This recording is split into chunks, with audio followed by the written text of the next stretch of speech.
Excellent. All right, so come on in, everyone, and get settled. Here in New York, it is cold and rainy, so I hope it is warm where you are. This is why nothing good ever happens in New York, but here we are. We will get through it. I'm that cold. Yes. Questions.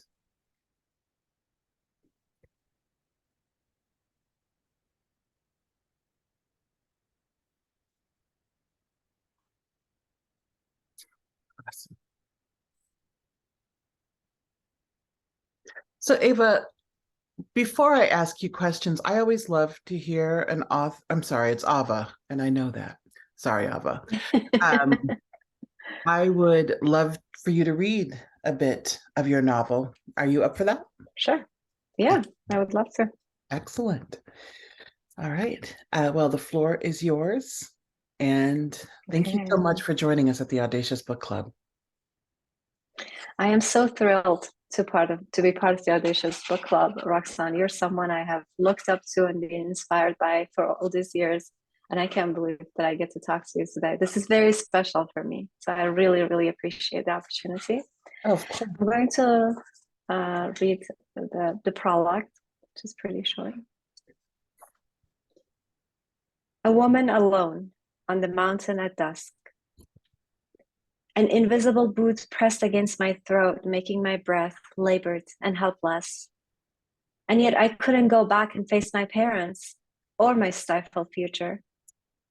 Hidden behind a boulder, I hugged my knees and imagined my rage and pain whirling into a wildfire, burning down all the injustices. Could my father have known what was going on?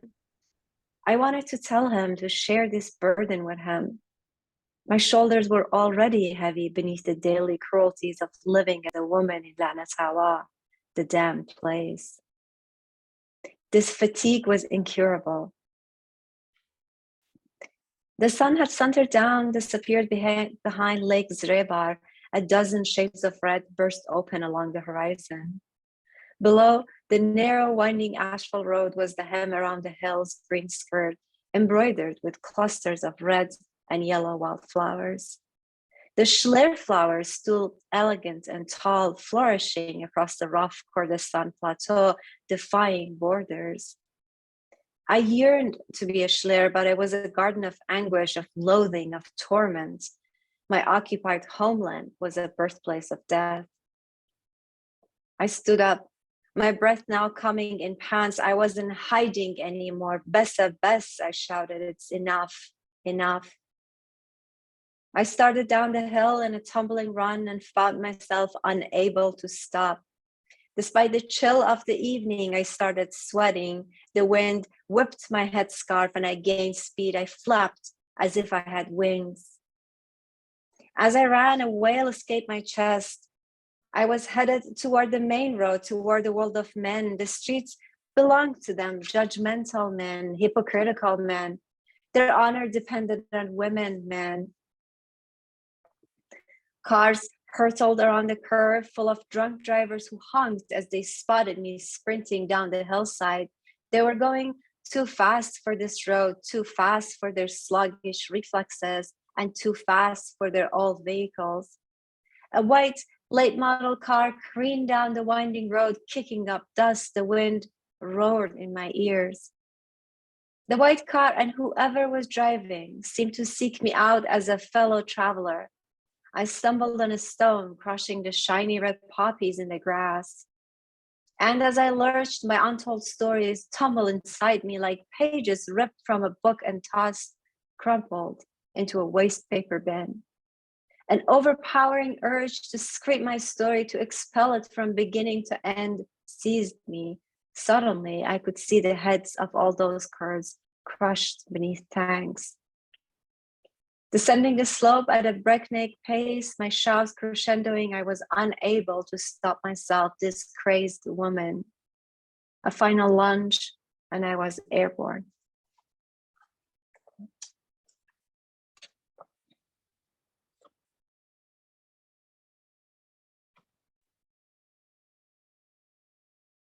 Thank you so much for sharing that prologue.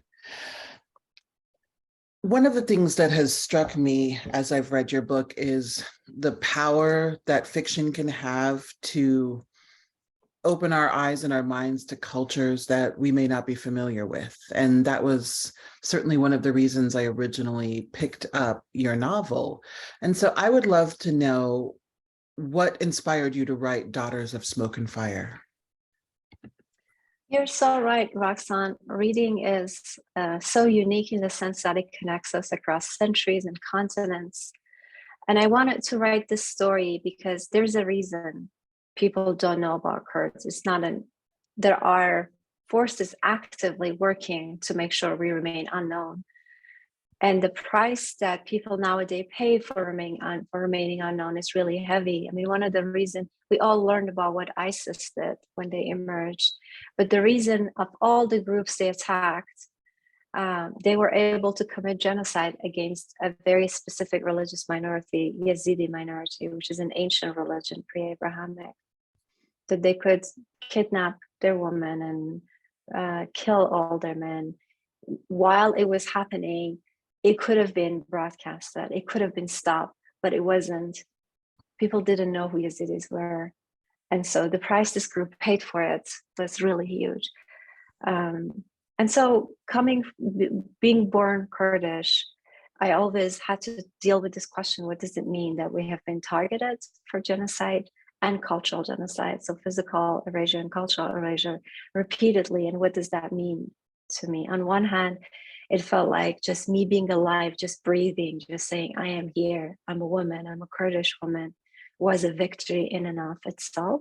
Mm-hmm. And at the same time, it felt that it wasn't enough. Mm-hmm. So I knew I had a story that hasn't been told. Not that the world was willing to make a space for me and say, hey, please come over, tell us your story. But I felt that I had to write it. It's just one of those things that comes from the center of your soul. Mm-hmm. And you feel responsible to get it done. How do you make a space for yourself, for your voice, for your ideas, for the stories you want to tell, particularly in a world where marginalized people are often told there is no space for you here?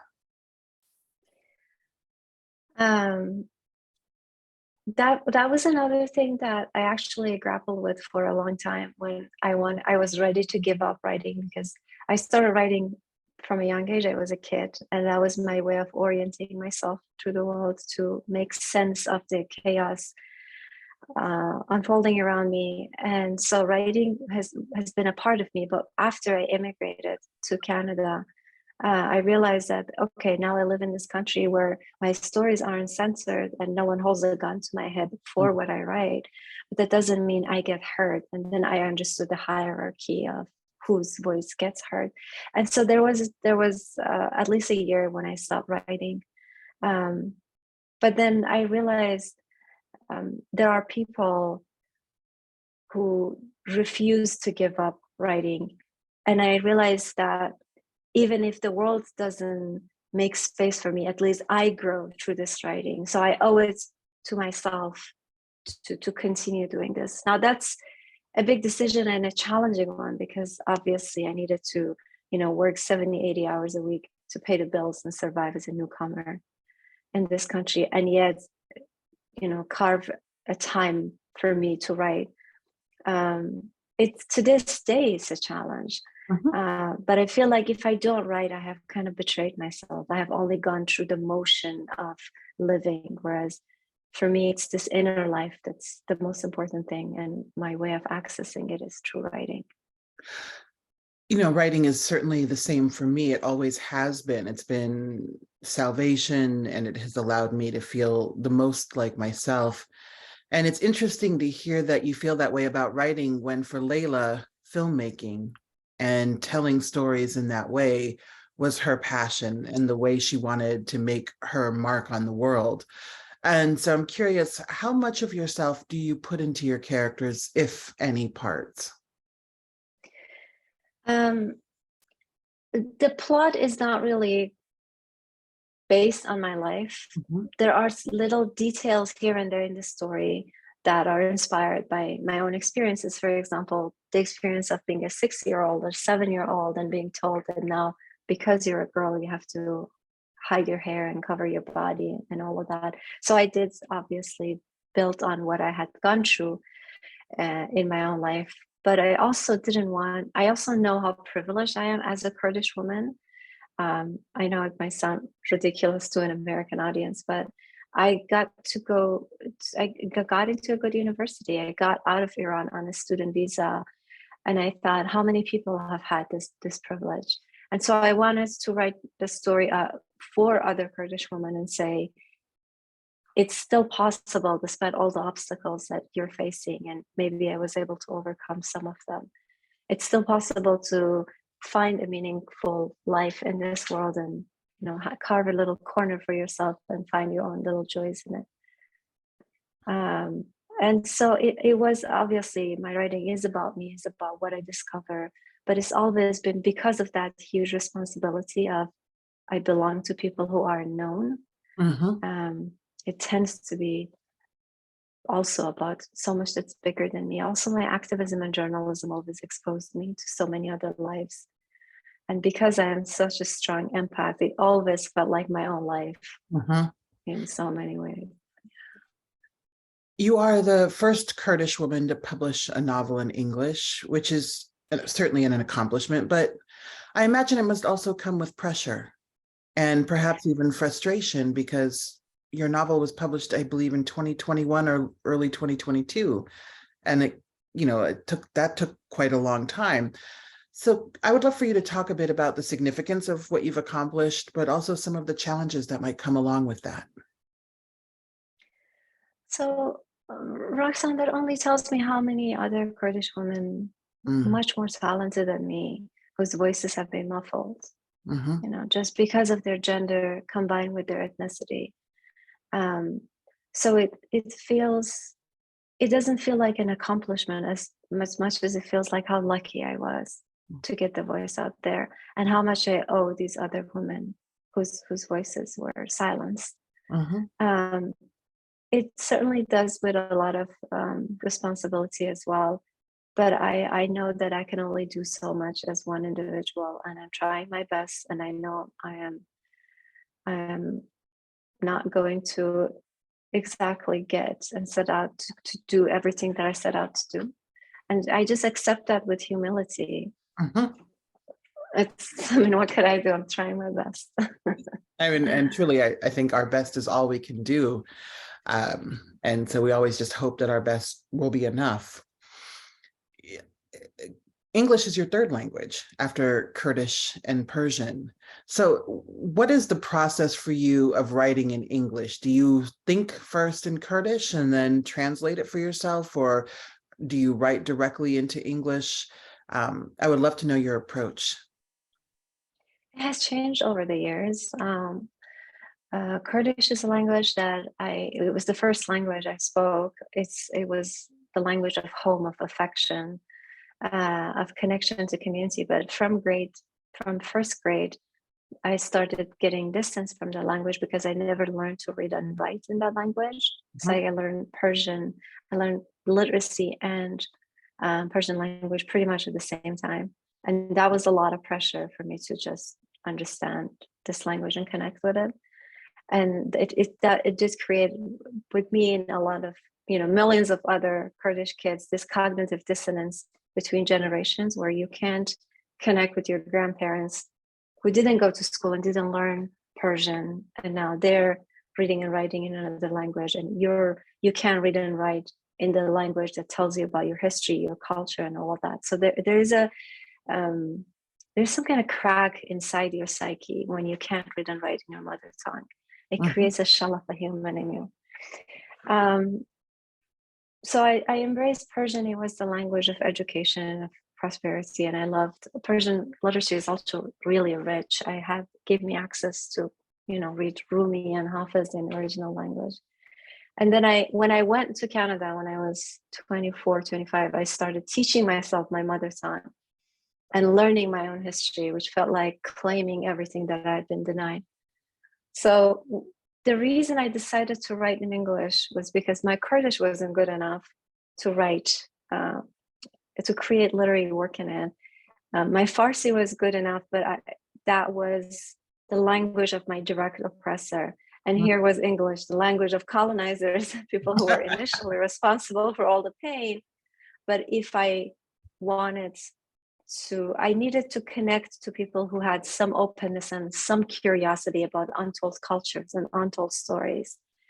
And so I thought I could either dedicate my energy to improve my Kurdish or to English, and I opted for English. I also majored in English, and so I love the language. I love how this language opened my access to a whole new world. You know, where I grew up, Roxanne, on this border between Iran and Iraq. There was no internet. My only way of accessing beyond what my senses could perceive were books. So books were really, really important for me. They were the only window outside of this limited world. And so today, though, that was almost 15, 16 years ago when I made that decision. Today, I'm more comfortable in English. I start thinking in English. And when you write, you don't have an accent. That's a good thing. You feel like this is a natural thing you can do. Yeah. What were some of those books that were windows into the world for you growing up? Anne Shirley was my favorite fictional character as a young kid. Just the way she could find joy despite, you know, being an orphan, was very inspiring. It was good to know that joy was possible, because I looked around me and all I saw was grief and oppression. Definitely Colin, how can I mess up his name right now, but Catcher in the Rye. Yes, Holden Caulfield. Holden Caulfield, yeah. His journey was very inspiring to me when he talks to his English teacher, and the English teacher said the mark of a mature person is that they live for a cause, whereas the mark of an immature person is that they die for a cause.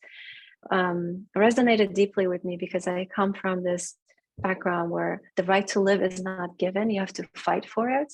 And so a lot of our young people had to opt for that, picking up the gun instead of a pen, just because there was no other option. And be willing to be a Peshmerga, to be the first person who faces death, is very strong in the Kurdish culture. And so that gave me permission to live for a cause as opposed to die for a cause. And it's also near the end of the same novel that the teacher says, you're not alone. There are people who have come before you and have felt all this burden and this existential loneliness that you're feeling, and you can connect with them through books. And so it was good. It saved me from this deep sense of loneliness and not belonging, even where I was born into. Yes, you know, that must be something that's really hard to communicate the reality of, to be born into a culture where you only know oppression and you have to look for these windows outward. So how do you find that motivation to choose to live to fight and to use storytelling as one of those means of not giving up?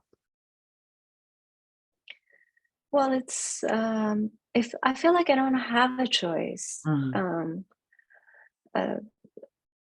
In so many ways, it feels like if I want, you know, it's either life is worth living, and if I decide that I want to live, I don't want to be a walking dead. I want to have that inner life. And there are these moments when all these layers of grief go away. It's like I am finally undressed naked when I'm in nature, when I hike for several hours, that I have this moment when something lifts up from my shoulder, and then I'm joy. I see that what I am is joy. I don't have to go grab for it or find it. It's within me. I just need to give myself that moment of connecting to real me. For those of you who are here listening to this wonderful conversation, if you have questions for Ava, please use the Q&A function at the bottom of your screen, and you can ask your questions there. Ava, you dedicated this book in part to Farzad Kamangar, and in your author's note, you call him your teacher, and you say that even though you never met, he shifted something fundamental within you. What did Kamangar mean to you, and why was his life so important, not only to your novel, but to Kurdish culture? I can definitely say he was important to me. I don't know if he was important definitely to Kurdish culture. He was one of the many figures that inspired a lot of people.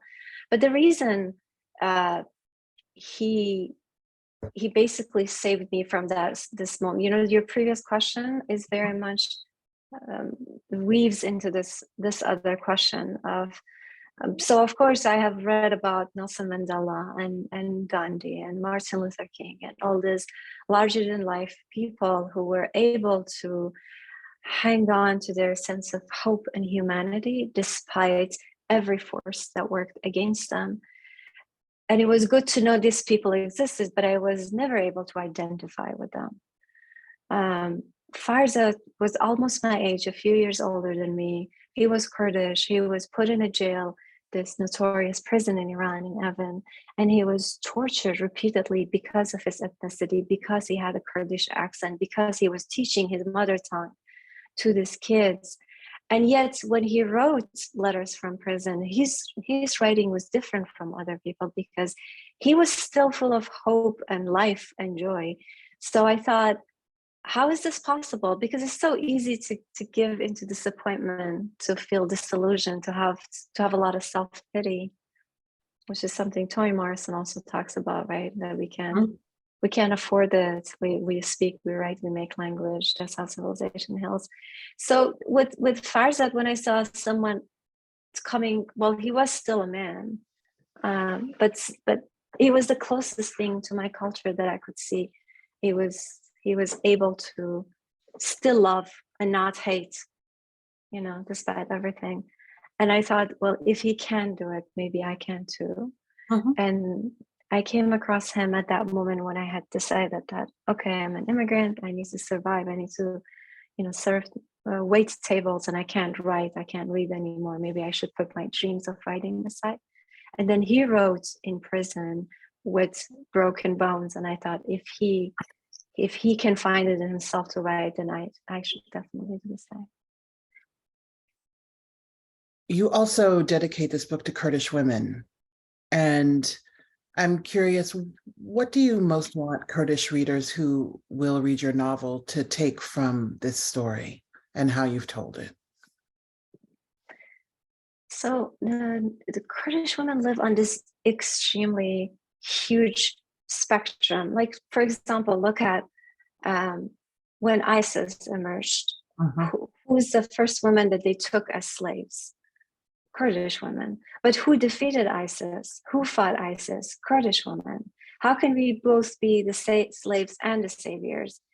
And, you know, within the context of Iran, where I come from, we have really high rates of suicide. And I understand what that means to come to a moment when you feel like your life isn't worth living. But I also work with activists who are risking their lives to help these other women. So that spectrum of someone saying, so many of us thinking, I'm not gonna continue living. And so many of us saying, wait, life is still worth living. Let me show you how I also went through a similar thing. And so that spectrum, that wide range is, to me, is very unique. And I think it happens when the oppression is extreme, that you have these both groups of women. So I wanted to tell other Kurdish women, I see you. I know how painful it is to deal with these all layers of oppression, from state chauvinism to male chauvinism to war to poverty to all sorts of deprivation. All these forces that are trying to erase you are you're working against, but it's possible. Let's help each other out. Mhm. Life might still be worth living. Hang on a little bit longer. Mhm. You've recently written in publications from Monterey County Weekly to the Toronto Star about the current protests in Iran. Can you talk to us a bit about how the landscape has changed for women in Iran in the past few decades? And Why is this moment significant, and why have these protests sustained themselves for this long? Um, so I don't know how to answer that question briefly. It's been 43 years in making, Uh-huh. right? The Iranians have been struggling for democracy for a long time. And in 1979, when the big revolution happened, the supreme leader, Ruhollah Khomeini, he was supposed to be just the face of the revolution and sit back and allow the country to be ruled by democratic means. And that was not his plan. He started executing opposition, and Kurds were attacked. Kurds were only the first group that opposed this government from the beginning.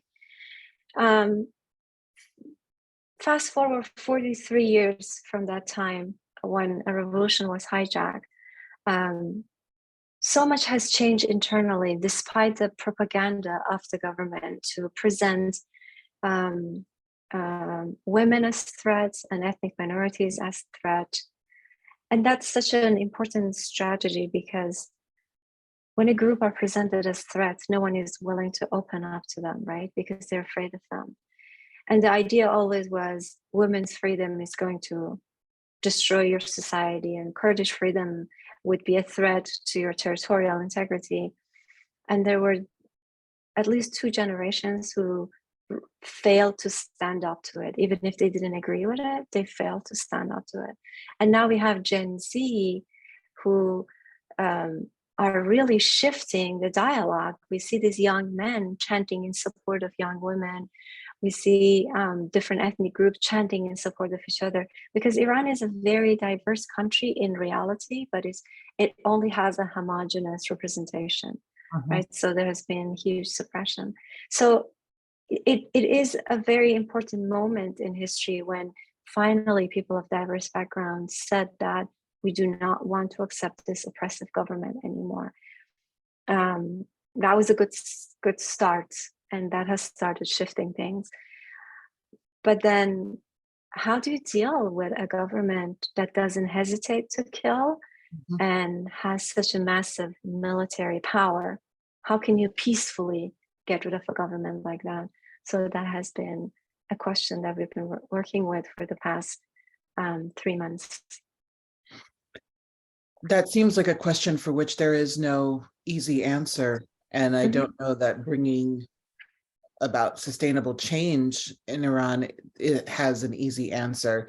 Where do the protests go from here? And how can those of us in other countries who are paying attention but are not experts in the area, how can we best support these protests? Well, first of all, thank you for paying attention. That's very important. When people do keep an eye on this and talk about this and write to their representatives about this, that is more helpful than you think. Just posting about the Iranian women, talking about them is going to help them. Iranian government continues this double policy of trying to tell the rest of the world that we're okay, we're working with our people, maybe we even abolish morality police, whereas in reality they double down suppression and they have started executing all these protesters. So to your first question, where is this going from here? That's a very difficult question to answer. No one can really predict. The Mhm. hope is that for the government to um, leave, escape, go elsewhere, and let people decide for their future. But at what point would they be willing to do this? Is the big question, because the reason they have survived for 43 years is because of how extremely brutal this regime is, right? To your second question of how can we support, there is really a lot that you can do. So it's really the policymakers, if they hear from their people. I know representatives don't tend to answer people's email. They take months and they send a form letter, but they really count how many emails and phone calls goes to their offices and says, how are you supporting these people? And then in terms of asking for direct policy changes, for example, here in Canada, in California, we can put pressure on these big tech companies to help people in Iran circumvent the internet blockage that has been a great problem over there. Elon Musk made this big claim about the Starlink, but Starlink would only work if there are already towers in the Mhm. country, and there's no such a thing in Iran. So people don't have access to. A lot of protesters are injured now, and the pharmacies are banned from selling them, first aid kits. So through Doctors Without Border, through Red Cross, Red Crescent, you can send assistance and help for these people. You can donate to human rights organization. Certainly, reading a book like Daughter that talks about the reality of being a woman in Iran is very eye-opening, because media can only give you this much, and Mhm. people need to understand what is actually happening. Who are these people who are no longer afraid of bullets? What makes a human no longer be afraid of bullets? And so through arts, through literature, there are these ways of connecting with each other, because really Iranian women's victory is victory for women everywhere. Mhm. And especially with today in US, with all these rulings, and things seem to be going backward. And so this supporting other women's cause can help, for Absolutely. sure. When you look at what's happening to women in Iran and here in the United States and countries around the world, we may be different, but we are dealing with a lot of the same challenges. One of the most interesting threads early in your novel is the significance of these characters' names.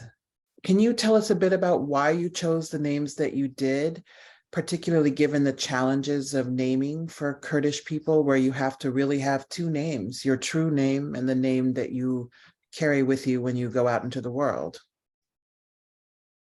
Oh, I'm so glad you know that, Roxanne. It's true that Masa Amini's name, that is widely known internationally, is not the name that her mother calls out at her funeral. And I think the least you can do for that mother is to honor the daughter's real name, Gina. And then this ethnic oppression that doesn't allow people to choose the names that they want, and a government that even interferes in the name you pick for your own child. Mhm. um when picking name for characters, I was trying to find names that would represent the culture, so it would be true to the culture, but also names that would be pronounceable for the reader. For example, the name Alan in Kurdish, which means flag bearer, sounds very much like Alan, but it's not Alan, it's Alan. And so making a conscious choice in clarifying how even names are banned, because Layla's name was supposed to be Nishman, but Nishman is homeland, and homeland is a name that's Mhm. supposedly banned.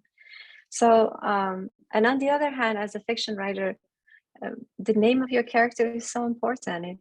Once you have their name, you can picture them, you can Mhm. picture who you are. So I had to really work within a lot of limits with that. Or Schleer, the flower that is on the cover, is often pronounced as Schuyler, but I still had to put that name in there and try to clarify that. It's a flower. If it's a flower that blooms across the borders, which in and out itself talks about how much a lot of Aboriginal people across the world don't respect borders. They're meaningless to us. We were living with our relatives and cousins, and one day, Brits and France showed up and said, "Oh, by the way, this side that where your cousin lives is now Turkey, and that side is now Syria, and this side." And so I actually paid attention to those names. What name could represent defying border? What name could be also show the nature of Kurdistan, and all of that. Well, it came through and uh, it made for very compelling reading. So much of the early part of the novel really details the familial relationship between Layla and her brother Chia and her parents. And we see that really this is a family that has been shaped by trauma, because the father was imprisoned and tortured, and the mother is trying to hold everything together, and the children are trying to figure out how they can really find a way to thrive, to survive the world. What what kinds of things were you thinking about when you developed this family dynamic, and why did you structure the novel so that we spend so much time with them early in the novel before you start to open up the world of the novel as Layla and Chia get older? So on one hand, as you've talked about this yourself, on one hand, the reason I love literature, love fiction, is because it's a way of examining what's it like to experience being a human, right? To be a consciousness within a body. But at the same time, that experience is so much shaped by where you're born, what type of body you're born into, and how geopolitics defines your experience and limits your experience or expands your experience. So the question was, I am going to write about cards. 90% of my audience are going to be like, what is that? I've never even heard of that. And so when you haven't heard of a group of people, you're not curious about them. You don't necessarily open up to them. But I had to be true to that experience. I couldn't basically put a makeup on that experience. It had to be true and realistic. And at the same time, despite all those differences, there are some universal aspects to our experiences as human, the connection with our family or lack of connection to family, the way so many of families are actually dysfunctional, despite the best attempt and best intentions. So there was this, it still is, I haven't resolved this burden of education. I want to tell a story. I don't want to have to educate people. Mm-hmm. But at the same time, there is no way I can tell the story of an unknown people without bringing in different elements of their life into the story. For example, the way Chia talks at age 15 doesn't at all sounds like what a typical 15-year-old in America talk, right? Because they haven't had to deal with what someone like Chia has dealt with. So that fine balance between authentic but also understandable, where do I make these two meet? And I thought if I give enough legroom to the parents and their experience and the siblings relationship, I can build a foundation that later when protests happen and imprisonment happen, and so my readers might have an easier time understanding why things are that way instead of starting with the protest and imprisonment. I wanted to build, give that time to readers to understand how trauma affects, generations. I think it's a dilemma that a lot of underrepresented writers must grapple with, which is, how do I tell the story I want to tell while making sure that audiences can connect to it in some way without feeling like I have to prepare a textbook about my culture. I thought that you managed that balance very well, and I was particularly interested in the structure of the novel and the shifts in point of view, because the Layla sections are substantial and in first person, as is the Chia section, and then the Alan section is written in third person.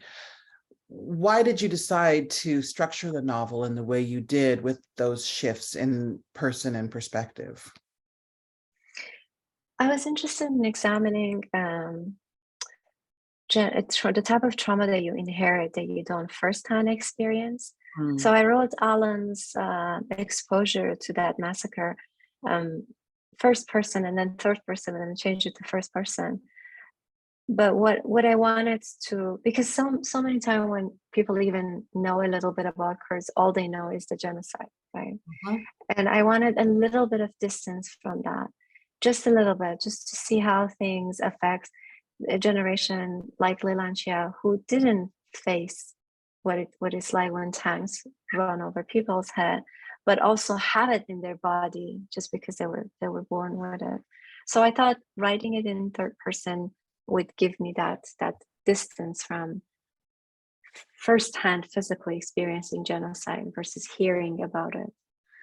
And Chia's chapter was really the first chapter that I wrote because I based Chia on Farzad Kamanga, the teacher we talked about, the person who inspired me.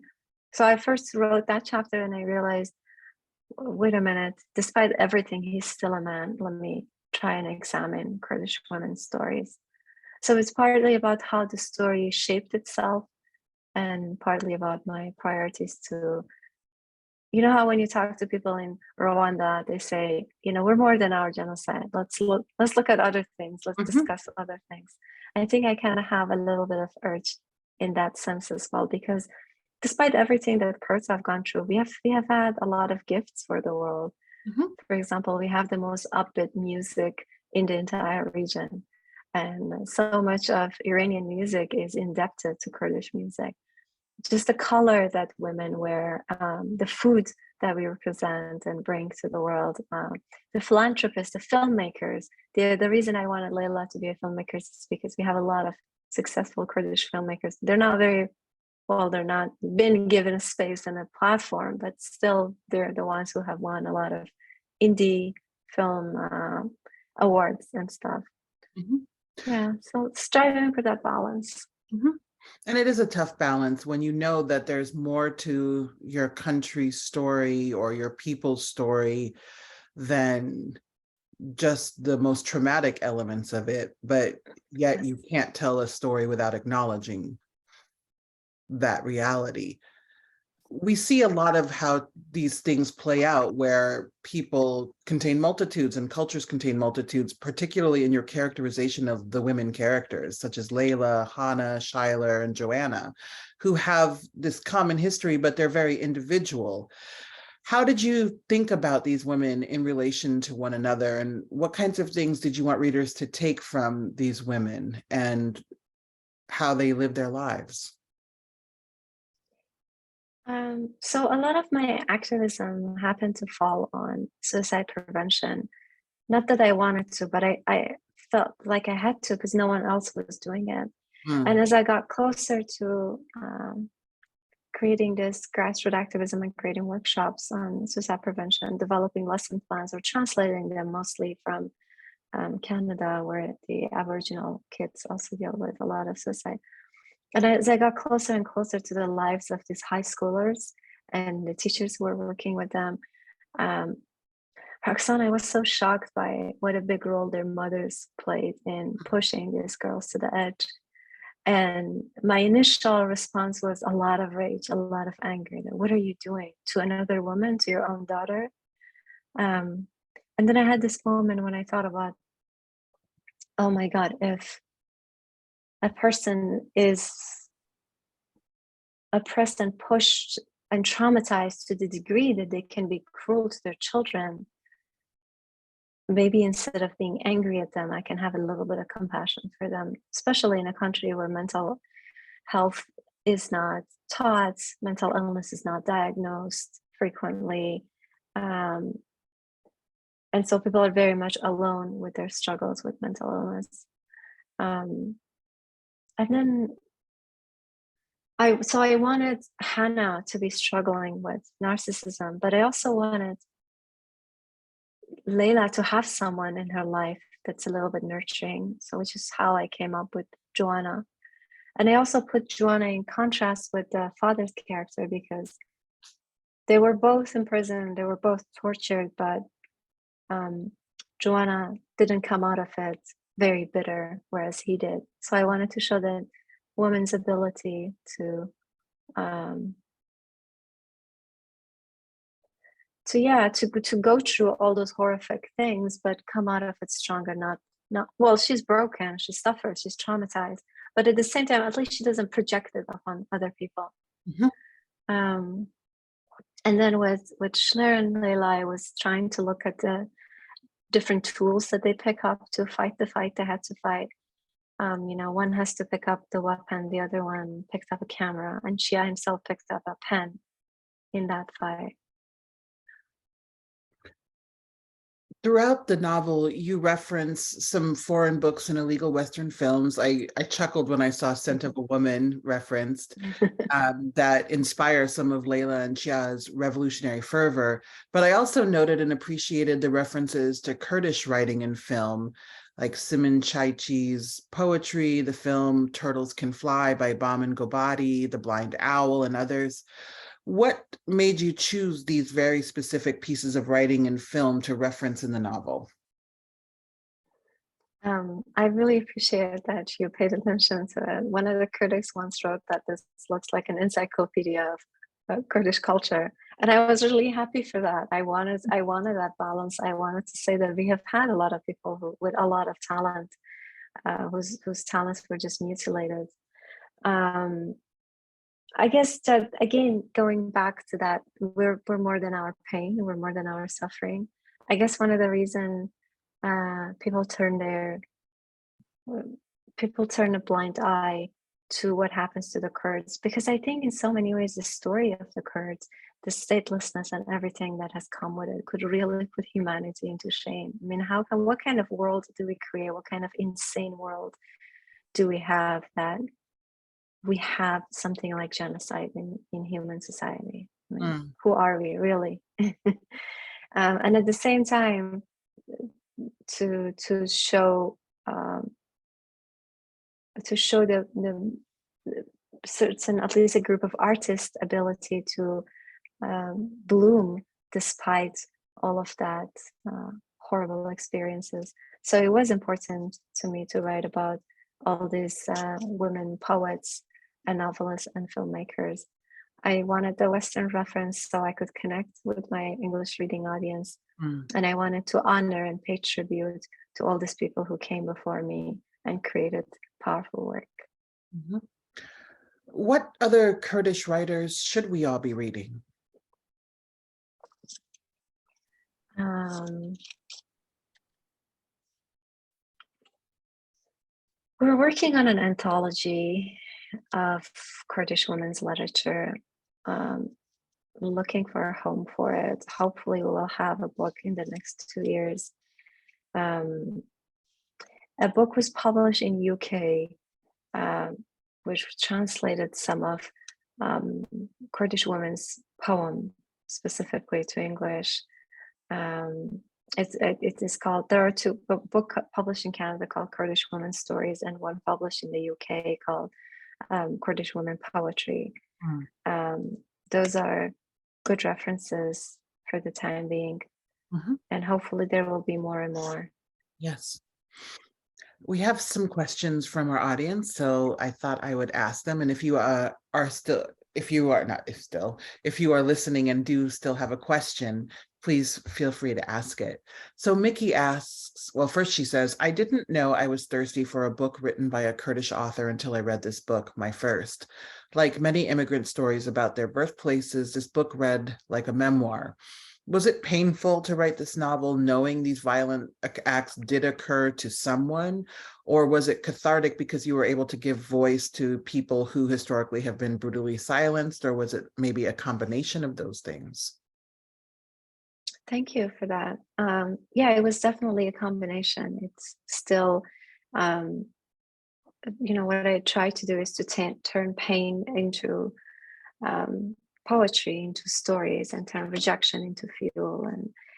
And so the pain is there, and it's the fuel that makes you want to write. And yet there is a sense of catharsis when someone reads it and understands it, and that connection happens. It's very rewarding in that sense. Mhm. Yeah. Someone asks, what windows do you hope your writing can open to the Kurdish women and young girls who are still being oppressed? And also, thank you for writing this powerful, moving novel and for sharing your story with us tonight. Thanks. I think I want Kurdish women to know that despite all the politics that has denied us, defined us wrongly, and has tried to erase us, there are people in the world who know you and see you and care about you. And because I've talked to a lot of people who have attempted suicide and people who have been in prison, and they say the worst thing, worse than what they're going through, is the idea of being unknown and no one knows about them and no one cares about them. I think as humans, we're all starved for connection, and this is a form of connection for them to know that someone knows that they exist and they're struggling, and cheers for them and hopes that they will be successful eventually. Mhm. Someone else asks, how can people, in particular women who have a fractured relationship with older generations, but who inherit this intergenerational trauma, find acceptance of their ancestral culture while searching for purpose in their lives and working to build a future where their voices matter? I mean, that's a huge question. Huge question. What are some of your thoughts? Well, I think for me, at least, I can share my experience. It was important for me to, at one point, to realize that my ancestors didn't just give passed down pain; they also gave me a lot of strength. And the reason that I am resilient and I continue to write and continue to fight is because they did the same thing in different forms. But I think it was important for me to acknowledge um, the gifts that they've given me, that it's not just their pain and trauma that they passed down, and that in and of itself creates a sort of balance, to have empathy instead of judgment for my ancestors, and to try and use the Kurdish story and Kurdish pain as a way to connect to other people. I've been so inspired by Black literature, Indigenous literature, um, Jewish literature, and how they find meaning um, despite everything. You know, that famous quote by Viktor Frankl that says, "We don't. There's a pause. There's a moment between stimulus and response, and your freedom is in that moment." So that shift from reaction to response, that awareness that I can change what has happened to us or what is happening to me today, but maybe I can shift my response to it as opposed to go on a trance and let it affect me. Um, yeah, I hope I answered the question to Absolutely. some degree, small degree. Julie asks, can you talk about the inclusion of the intersex individual in the story? Yeah, I was trying to look at a culture where sex is such a big taboo, and is so hush hush that no one ever talks about it. And at the same time, how that affects people, how that lack of access um, to the gender spectrum is going to affect a young person, whoever for the first time comes across something that she didn't know about. Maybe if she had learned about the truth of intersex people, it wouldn't have led her to, to that act of suicide. So just examining sexuality in that sense, I try to also include it in Layla's journey from someone who thought she had to be, that her body was a source of shame and sin and temptation, to someone that now allows herself to desire and to choose. I was trying to tackle sexuality in some ways. I don't know if I succeeded. I think you did. I have a question. Well, I have two questions, two final questions. What are you working on now? What's next for you in terms of your writing, either fiction or nonfiction? I actually recently completed another novel, and my agent is trying to find a home for it. So please wish me luck. It's the publishing business is a very difficult industry. It is. It is. Um, yeah. Um, and while that's been shopped around for, I have started writing another work of fiction. And in the meantime, since the protest started, I've been writing a lot of nonfiction, Hmm. articles and analysis on what is happening and how, other people can support them. Excellent. And then finally, what do you like most about your writing and how you do it?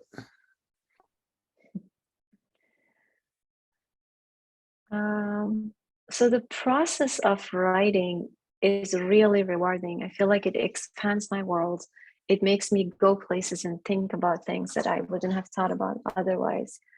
Examining trauma, for example, um, trying to be someone else for several hours, trying to imagine being a man, trying to imagine being a person from a different culture. I think it's very liberating when I'm not myself for several hours when I write fiction. Um, and that helps me appreciate other people's experiences more, and not just be submersed and obsessed with my own experiences. So it's liberating. It's liberating to write fiction, I suppose. Sometimes when I'm really angry at someone or can't understand them, I try to write their story and see things from their perspective. Mhm. How Fiction. do I do it? Sorry. Go No, ahead, Roxanne. no, I was just going to say, well, that's one of my favorite things about fiction, that it can do that. Yes, yes. And then I just cannot write if I get too busy and just don't write for a few days. I have this weird anxiety when I feel like something is missing. I haven't been able to connect with myself through writing. It feels lonely. The world suddenly feels really lonely if I can't write. I miss it, so I go back to it. Where can we find some of your nonfiction that you've been working on, writing about the protests in Iran? I've been pretty lousy about posting it. I should update my website, which I haven't done in a very long time. But I post on Instagram and Twitter. Some of my articles are on Instagram and Twitter. And by next week, I'll upload all of them on my website. Now I'm motivated. Excellent. Well, Ava, Homa, thank you so, so much. First of all, for writing Daughters of Smoke and Fire. It has been such a journey to read such a beautiful, painful, but ultimately fascinating novel, and joining us with the Audacious Book Club. And I also wanted to thank our ASL interpreters, Liel and Bob, as well as Caitlin Adams and Meg Pillow, who helped me run this book club. As you guys probably know, Literati is shutting down their adult book clubs, but we shall persevere. So the Audacious Book Club is continuing, and we will now host our discussions on Substack. So stay tuned for more details. Next month, we are reading Age of Vice by Deepti Kapoor, and we are going to be in conversation with Deepti on January 25th at a somewhat different time because the author will be in Europe. And so we will be doing it at 5 p.m. Eastern, 2 p.m. Pacific, and I hope as many of you as possible can join us. So thanks again, Ava. It's been a wonderful evening. Thank you so much, Roxanne, and everyone. I really appreciate your time. All right. Good night, everyone. Bye.